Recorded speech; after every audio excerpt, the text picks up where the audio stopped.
Mzake wa Richard anali Terence Ranger, amene anali nzika ya ku Britain. Iyeyu anapanga maphunziro a history pa Oxford University ndipo anali ndi PhD. Mchaka cha 1957 anasamukira ku Zimbabwe, kumene anayamba kuphunzitsa pa University of Nyasaland and Rhodesia.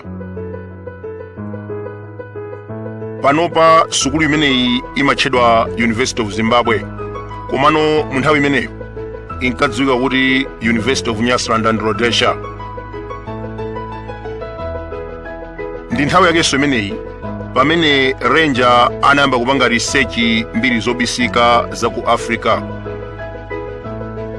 Mwachidule ndikuwuzeni kuti pamene ankaphunzitsa ku Zimbabwe, iyeyu anapeza kuti pali mbiri zambiri za ku Africa kuno zimene zinapotozedwa mwadala komanso zina kubisidwa ndi boma. Ndiye iyeyu anaona kuti ndi chofunikira kwambiri kuti ayambe kumazifufuza. Terence Ranger ndi amene anafukula mbiri zobisika za ku Zimbabwe.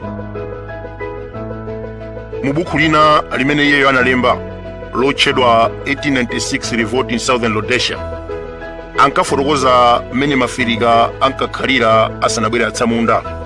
Komanso mu buku lomweli anafukula za nkhondo imene inachitika kalekalero pakati pa atsamunda ndi anthu a ku Zimbabwe. Ranger pamodzi ndi mnzake Richard Webner ndi amene adafukula mbiri yobisika ya Dr. Hastings Kamuzu Banda. Dziwani kuti anyamata amenewa analetsedwa kuponda ku Malawi kuno, komanso mabuku awo ankaletsedwa kupezeka m'dziko muno mu nthawi ya MCP.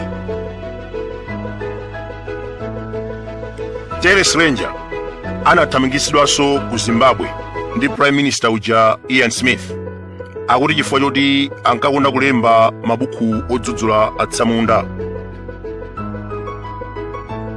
After deportation, iyeyu anasamukira m'dziko la Tanzania, kumene anapitiriza kuphunzitsa pa University of Dar es Salaam. Mu 1969 anasamukira ku America, kumene ankaphunzitsa pa University of California. Mchaka cha 1974 anabwerera kwawo ku Britain, kumene ankagwira ntchito ngati professor wa history pa University ya Manchester. Ndi nthawi yakenso imeneyi pamene iyeyu anasankhidwa kukhala president wa African History Studies Association. Plani yake yoti asapite ku Zimbabwe inapangidwa lift ndi Robert Mugabe kuyambira 1981. Ulamuliro wa atsamunda otsogozedwa ndi Ian Smith unathetsedwa mchaka cha 1979, ndipo Robert Mugabe anayamba kulamulira dzikolo 1980.